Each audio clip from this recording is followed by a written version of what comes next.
સ્થાનિક સ્વરાજ્યની ચૂંટણીનો માહોલ જામ્યો છે ત્યારે સુરત જિલ્લાના બારડોલી નગરપાલિકાના વોર્ડ નંબર 3માં વિરોધનો સૂર ઉઠ્યો છે। સ્થાનિક મતદારોએ સોસાયટીઓમાં બેનરો લગાવી વિરોધ નોંધાવ્યો છે। બારડોલી નગરપાલિકામાં ઉમેદવારે પરત ખેંચવાના દિવસે તોડજોડની રાજનીતિ ચર્ચાનો વિષય બની છે। કોંગ્રેસના વોર્ડ નંબર 2, 7 અને 8ના ઉમેદવારોએ પોતાનું ઉમેદવારી પત્ર પરત ખેંચ્યું છે। વોર્ડ નંબર 2ના ઉમેદવાર પરેશ સિંહલ, વોર્ડ નંબર 8ના ઉમેદવાર શિવાંગી પરેશ સિંહલ તેમજ વોર્ડ નંબર 7ના ઉમેદવાર ધીરુભાઈ પટેલે ફોર્મ પરત ખેંચતા રાજકીય સમીકરણોમાં ફેરફાર થયો છે, જેના પરિણામે બીજેપીના અત્યાર સુધીમાં 3 ઉમેદવારો બિનહરીફ બન્યા છે। આ દરમિયાન વિપક્ષના સભ્યોએ પોલીસ ઉપર ભાજપના એજન્ટ તરીકે કામ કરવાનો આક્ષેપ કર્યો છે। મામલતદાર કચેરી ખાતે ભાજપ અને કોંગ્રેસના નેતાઓ આમને સામને આવી જતા બોલાચાલીના દ્રશ્યો પણ સામે આવ્યા હતા, જેના કારણે તણાવપૂર્ણ વાતાવરણ સર્જાયું હતું। જી, નામ તમારું? મારું નામ રાજેશભાઈ પટેલ છે। હું સાંટા પાર્કનો રહેવાસી છું। રાજેશભાઈ, ચૂંટાયેલા સદસ્ય ભૂતકાળમાં આવ્યા નથી, હાલ ચૂંટણીનો માહોલ જામ્યો છે, વોર બેનર ચાલુ થયું છે, શું કહેશો?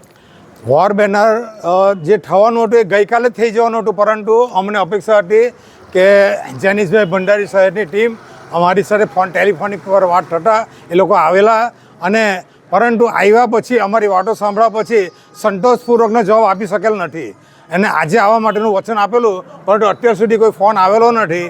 અને અહીંયા એ લોકોએ સમય આપેલો તે પ્રમાણે આ બધા માણસો એકઠી થયેલા છે અને રોષની લાગણી પ્રવર્તે છે, કારણ કે છેલ્લા અમે લોકો 20-25 વર્ષથી અહીંયા રહીએ છીએ, તો પાણી છેલ્લા 3-4 વર્ષથી એટલું વધારે આવતું થઈ ગયું કે કોઈ દિવસ જ્યાં નથી પાણી આવ્યું ત્યાં પણ પાણી આવ્યા છે। આ વખતે ચૂંટણીમાં શું કહેશો? બહિષ્કાર કરશો? ચૂંટણીમાં જો એ લોકો પર્યાપ્ત અને સારા ઉપલા મૂવીઓ આવીને જો સારા અને સાચી વાત કરે તો વિચાર કરવો પડે, નહીં તો બહિષ્કારનો અમારે ઓપ્શન રાખવો પડે એ પરિસ્થિતિ થઈ ગઈ। કોઈ બીજો વિકલ્પ ખરો?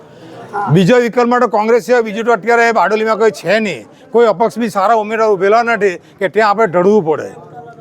તમારું નામ? મારું નામ પુષ્પાબેન નીતિનભાઈ ભેસાણી, હું ડીએમ નગરમાં રહું। મારા વોર્ડ નંબરમાં જેનિશભાઈ ભંડારી 5 વર્ષ થઈ ગયા અને પાણી આવતું છે, એનો કોઈ એને નિકાલ કર્યો નથી। મારું કહેવાનું એમ છે કે જો અત્યારે એ પાછા જે આવશે તો અમારે તો બીજા 5 વર્ષ આવી રીતે જ કાઢવાના ને, એવું જ થશે ને એનો મતલબ।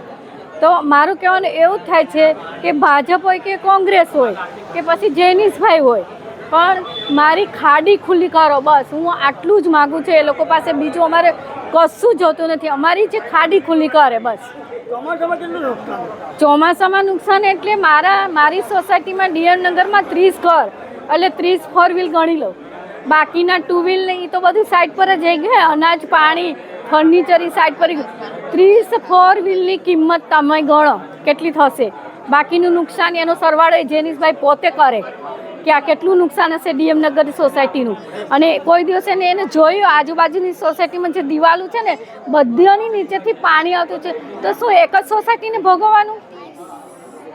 બેનર મારવાના। અને અમારા મતની કિંમત તો તમે જો, એક મત લાખોની કિંમત ન હોય। હવે આજે અમારે વિચાર કરવો પડે કે હું મારો મત એને લાખોનો આપું કે નહીં આપું, એ મારે વિચારવું પડે। હું કેવી રીતે આપી શકું?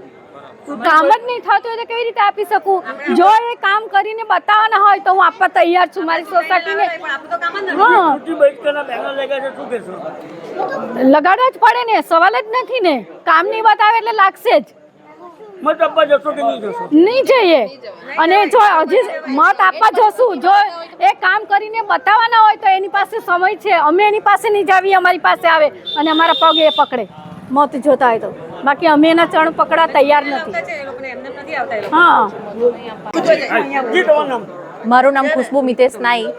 મારા ઘરમાં ઘૂંટણ સુધી પાણી હોય છે, છોકરાઓ સાથે અમે એમ રહીએ છીએ ને તેની કોઈ હદ જ નથી, અને અનાજ પાણી ચોખા ઘઉં બધું જ અમારું પાણીમાં હોય છે, તો એકવાર બી એ લોકોએ જોવા આવવું જોઈએ ને। અમે રસોઈ કેમ કરીએ છીએ, અને હું તમને મારા ઘરનો વિડીયો બી બતાવું છું। કોઈ નિકાલ કોઈ જ નથી આવ્યું, આવે છે જોઈને જતા રહે છે, બસ એટલું જ છે, બીજું તો કઈ એની હલ નથી કરતા, જોવા જ આવે છે, ખાલી જોઈને જતા રહે છે, આનો કોઈ નિકાલ નથી। કોના વિરુદ્ધ તમે? હવે જેનિસ ભંડારી છે તો એને બી અમે કેટલા 5 વર્ષથી અહીંયા છે તો બી કોઈ દિવસ જોવા બી નથી આવ્યા એ ભાઈ તો આવ્યા જ નથી. બીજા બધા આવીને જતા રહ્યા છે પણ એ ભાઈ તો આવ્યા જ નથી. બેનર લગાવવામાં આવ્યા છે ભાઈ. હા હવે જોઈએ જ નહીં હવે કોઈ. કોંગ્રેસ આવે તો બી ઠીક છે ને પણ આ તો જોઈએ જ નહીં હવે આ ભાઈ તો જોઈએ જ નહીં. ધર્મેશ કંસારા, દ્રષ્ટિકોણ ન્યૂઝ, બારડોલી.